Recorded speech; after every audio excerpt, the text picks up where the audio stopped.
I totally understand why you kept increasing your dose. The excitement of finally feeling the food chatter decrease, finally feeling normal. How would any normal human not want to continue to increase the dose? I want more of that, baby. Then you magnify that problem because most of you are working with a telehealth clinic and you're not getting any actual guidance with a professional whatsoever. Of course you ended up where you're at. You're stalled out, you feel like crap, and you're on the larger doses. Or maybe you haven't even started your medication yet, but you're trying to figure out how to do this correctly. Today, I'm going to teach you exactly how to approach your dosing, including getting into the mindset piece that sets you up for success to be able to stay on the lowest dose possible while increasing your results at the same time. I'm Dr. Jones DC, and I coach thousands of patients on GLP-1 meds for total optimization. This passion of mine comes from my own 100-pound weight loss journey after years of watching people make the same dosing mistakes, and now I work with my medical practitioners helping them avoid these pitfalls. Let me tell you about Jessica, 43-year-old mom, 8 months on tirzepatide, following her doctor's protocol perfectly. She started at 2.5 milligrams of tirzepatide, increased every month like clockwork, 5, 7.5, and finally 10. Then eventually the max dose 15. She lost 35 pounds. Her doctors were thrilled, but Jessica was standing in her bathroom one morning and clumps of her hair came falling out. She was nauseous every day. She was freezing cold, brain fog so bad that she could barely focus on simple tasks. So we had her get a DEXA scan and the results broke her. Yeah, she lost 35 pounds, but 15 of those pounds were pure muscle mass. Look at the size difference between 1 pound of fat and 1 pound of muscle. This is massive. She lost about 300 to 75 to 420 calories that she was burning every single day, lost because the muscle mass was gone, making future weight loss even harder. And here's the part that terrified her the most. Because the medication had been so strong, she rarely had to tell herself no to food. The medication was doing almost all the work for her. She called us one time. I remember this conversation we had with her. She was so upset. What happens when I stop the medication? What happens when I decrease my dose? I never learned how to control food myself. Here's what happened to Jessica, and what's probably happening to you. The standard protocol that almost every doctor follows goes like this. You start on the low dose and then you increase every 4 weeks, regardless of how you're doing. It's very cookie cutter, one size fits all, and it's designed by the pharmaceutical companies, not for your long-term success. Your doctor starts you on 2.5 milligrams of tirzepatide or 0.25 milligrams of semaglutide. 4 weeks later, how's it going? Great, I'm losing weight. Great, let's increase. Another 4 weeks, still losing? Yeah, but it's slower. Time to go up. And this continues until before you know it, you're on the max dose and you can't tolerate it anymore. The real problem? Most of you aren't seeing a doctor at all. You're using telehealth companies where someone you've never met signs your chart, fills out the paperwork, checks the boxes, boom, prescription arrives at the doorstep. Dose increases, click yes, no conversation, no assessment of your response, no questions about your protein, your energy, whether you can eat or not. Just 4 weeks passed, time to increase. This completely ignores you as an individual, your metabolism, your lifestyle, your goals, your ability to maintain long-term. Let me tell you about Sarah, 42-year-old nurse. She actually lost 8 pounds in the first 4 weeks on 0.25 milligrams of semaglutide. She was feeling great. Appetite control was perfect. Under our medical team's guidance, we would have kept her right there. But she was using a telehealth company. Every 4 weeks, she got an automated message, time to dose increase, click here to approve. No one's asking her how she felt, so yeah, she just kept increasing. That's what you're supposed to do, right? And by the time she got to 2 milligrams, she had severe digestive problems, nausea, constipation, stomach pain. So our medical practitioners and I, we reset her back to a starter dose, and then eventually she worked up to 0.5. She stayed on 0.5, and she went on to lose another 62 pounds total, staying at that lower dose. If only she stayed there from the beginning. See, there are 3 clear signs that your dose is too high. Number 1, you're struggling to eat enough protein. You can't get down 100 to 150 grams of protein because you have 0 appetite. Your dose is too high. Number 2, you're losing muscle mass alongside the fat. Hair falling out, feeling weak, losing strength in the gym. These are red flags. And then number 3, you have 0 interest in food whatsoever. And I know that sounds like the goal, but stay with me here because you're going to understand why that actually can become your detriment. By the way, if you're dealing with these severe side effects or you're completely lost on how to navigate through this and you don't have to figure this out alone, you can actually book a free discovery call with our experts to get personalized guidance. I'll leave a link in the description. Now, let's talk about why killing all your cravings actually sets you up for failure. When the medication eliminates 100% of your food noise, you never develop the skill of managing the cravings. You never practice saying no. You never build the mental muscle that you're going to need when you eventually reduce or stop this medication. It's like wearing a full body cast for 6 months and expecting to run a marathon the day it comes off. Your muscles atrophied, meaning they broke down because they never had to work. So what's the alternative here?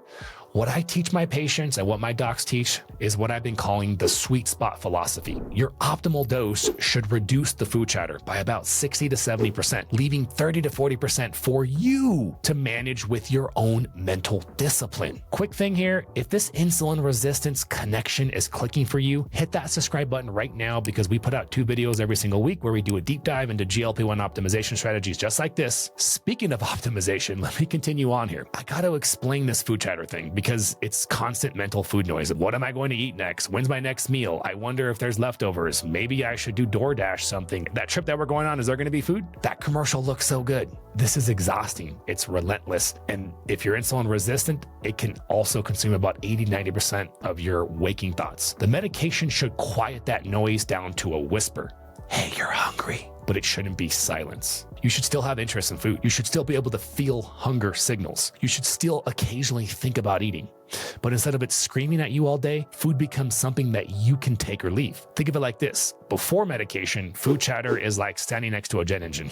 After the right dose, it's like having a conversation in a coffee shop. There's background noise, but you can focus on what matters. Too high a dose, complete silence. And that sounds great until you realize that you're not building any resilience. But here's where this gets really interesting. This is where Robert comes in, 55-year-old male, already exercising 5 times a week. When he started tirzepatide, he lost 25 pounds the first month on 2.5 milligrams. His telehealth company kept pushing him to increase. Great progress, let's keep going. By month 4, Robert was on 10 milligrams and completely stalled out. I remember when I spoke to Robert, completely frustrated. I'm doing everything right. I'm near the max dose. Do I just accept this? So here's what we did. The opposite of what most doctors would recommend. My medical practitioners cut his dose in half down to 5. Then we focused on what we call the 5 pillars: flow fasting protocol, keeping carbohydrates low, muscle building focus, 7 to 9 hours of quality sleep, and stress management. 3 months later, Robert broke through his plateau. But here's the best part. He's now maintaining his weight on 2.5 milligrams every 2 weeks. That's 1/4 of his previous dose and a lower frequency. He told me I'm in control now. I'm not dependent upon the medications. They help, but it's me at the base here.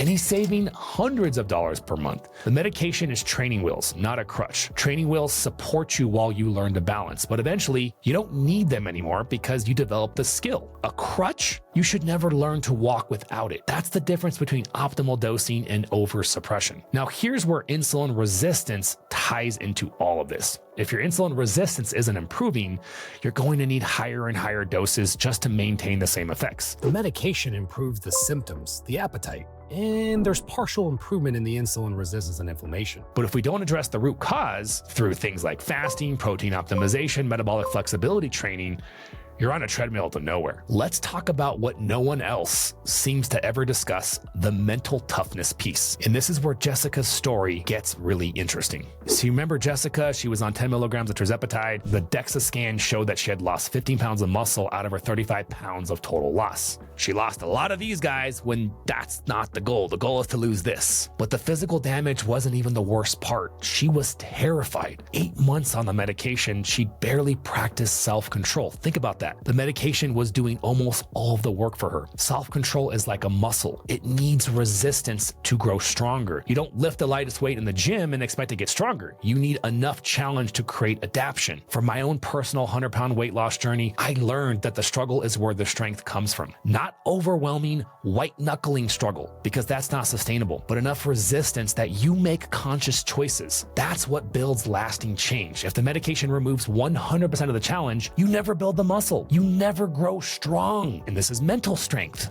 When your medication dose is too high, you're outsourcing all of your decision, all of your choice and self-control to the drug, to the medication, to the peptide, whatever you want to call it. You're not learning to say no to the donut. You're literally not even thinking about the donut to begin with. Sounds perfect, right? Until the day comes when you need to reduce your dose. And you will need to eventually, possibly suddenly, with all the insurance and access issues. And then when that happens, you're facing full strength cravings with zero practice of managing them yourself. If you made it this far into the video, what dose are you you currently on and what percentage of the food chatter is gone? 90%, 50%? Do you feel like you still rely on yourself, or is the medication doing all the work? Now, let's compare Jessica to Robert. Robert stayed on the lower dose from the start. He could still feel cravings. They were just manageable. Every time he chose the grilled chicken over pizza, he was building that mental muscle. Every time he stopped eating when satisfied instead of stuffed, he was practicing. 6 months in, he had both the weight loss and the skills to maintain it. This is the difference between I can't eat that versus I'm choosing not to eat that. When the medication decides for you, it's I can't. When you decide with the medication support, it's like I'm choosing. That second one, that's power. That's sustainable long term.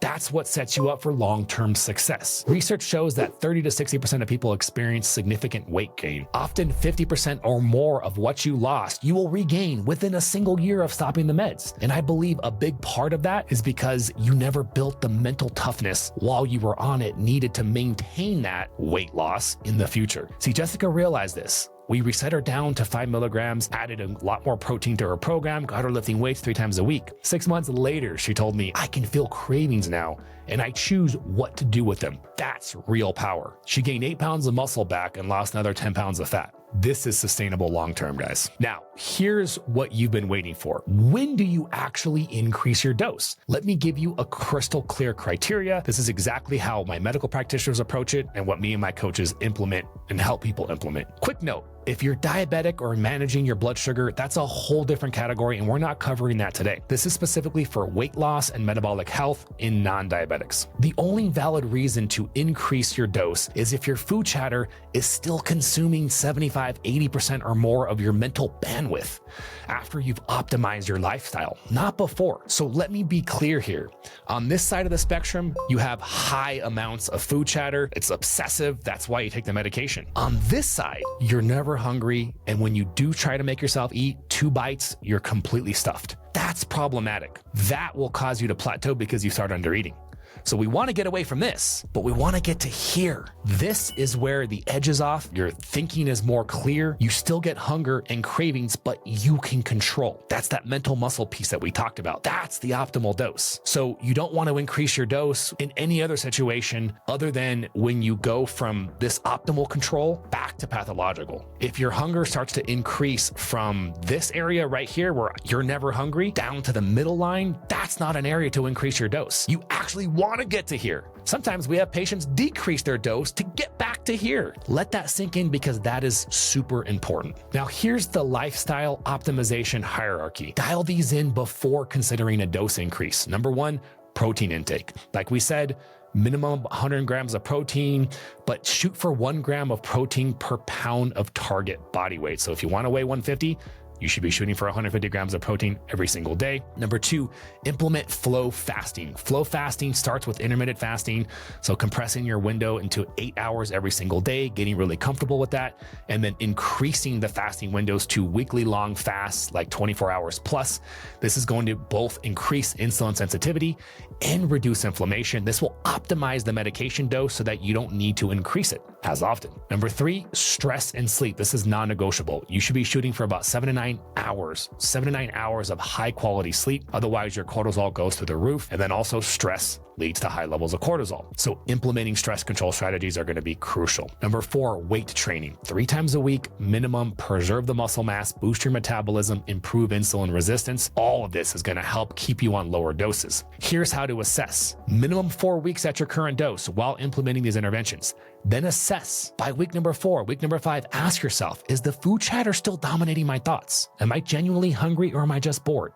Is this insulin driving cravings for real hunger? Where am I at? The biggest piece of this is, do I feel in control? Here's a huge difference between these. Boredom eating is couch scrolling. Genuine hunger is your body needing fuel. Insulin driving cravings feels urgent, chaotic, focused on carbs a lot of the time. If it's the third one and lifestyle hasn't touched it yet, after 4 to 6 weeks, that's when we consider an increase. But wait, those lifestyle interventions deserve their own breakdown. So here's what most doctors won't tell you about proper lifestyle interventions. They're not optional. They're the foundation. Fasting is the most powerful tool for reducing medication dependence. And when you implement flow fasting protocols, you're directly reversing reversing insulin resistance. Better insulin sensitivity, which by the way is the same thing. More insulin sensitive means less resistant. This means the medication works better at lower doses. And some of our patients who stay consistent with weekly 24-hour fasts see their food chatter drop by 40 to 50% without touching their doses. Weight training changes everything. When you build muscle, when you build this tissue on your body, you're increasing your metabolic rate. You're improving the way that your body can handle glucose and sugar. You're creating more insulin sensitive tissues. More muscle means less medication dose. Jessica gained 8 pounds of muscle when we implemented her reset protocol. That's 200 to 225 calories more that she burned every single day. Protein is non-negotiable. We talked about that. You got to get enough protein with the resistance training to protect the muscle mass. Every gram of protein that you eat is sending a signal to your body. Keep the muscle, burn the fat.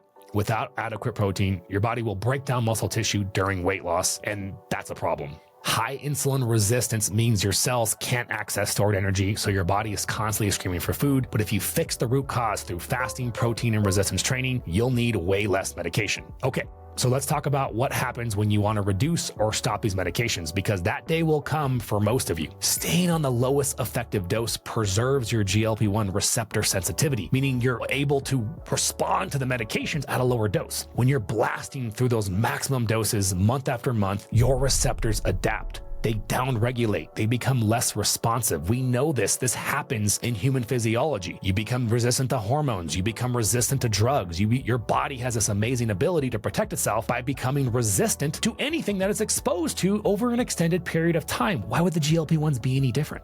That mental toughness that you built, that we've been talking about, now determines what's going to happen in the future. Jessica spent 8 months never practicing self-control. So when her doses got lowered, she had to start from scratch. Robert, who had been practicing 6 months of self-control at lower doses, when he reduced further, it was smooth, it was easy. 6 months after Jessica's reset protocol, lower dose, higher protein resistance training, she told us that something stuck with her. She finally felt like she was in control, not the medication. She's at work dinners, looking at her dessert menu, feeling mild interest, but consciously choosing not to order them because she's got her cheat meal on the weekend. The medication supports her, but she makes a decision. By the way, if you made it this far into the video, what surprised you the most about optimal dosing versus maximum suppression? Drop it in the comments. Your insight helps other viewers. Okay, so here's your 3-step framework to implement immediately. Step number 1, assess your current suppression level. Can you still eat your protein target? Do you have any food interest? If you're struggling to eat and have zero appetite, your dose is likely too high. Number 2, optimize lifestyle interventions before increasing.